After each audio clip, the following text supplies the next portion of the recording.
আল্লাহ তাআলা যদি আপনার থেকে কিছু কেড়ে নেয়, বুঝে নেবেন সেটা আপনার জন্য ভালোর চাইতে ক্ষতির সম্ভাবনা বেশি বলে রব সেটা কেড়ে নিয়েছেন। রব দেখছে আমার বান্দা থেকে যদি এটা আমি কেড়ে নিই, সে কষ্ট পাবে 2 বছর, কিন্তু এটা যদি বান্দার কাছে থেকে যায় কষ্ট পাবে আজীবন। রব সেটাই দেয়, সেটা যেটা বান্দার জন্য কল্যাণ।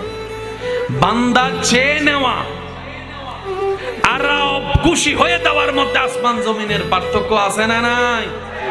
কারণ আপনি আমি ভালো মনে করে অনেক সময় 1 নম্বরের জায়গায় 2 নম্বর নিয়ে আসি, আর রব যখন খুশি হয়ে যাচাই করে দিবে তখন সেটা 2 নম্বর হওয়ার সুযোগ নাই। এই জায়গায় আমাদেরকে একটু ধৈর্য ধরতে হবে। না পেয়ে হতাশাতা নয়, বরং না পাইলেও বলবেন আলহামদুলিল্লাহ, পাইলে বলবেন আলহামদুলিল্লাহ।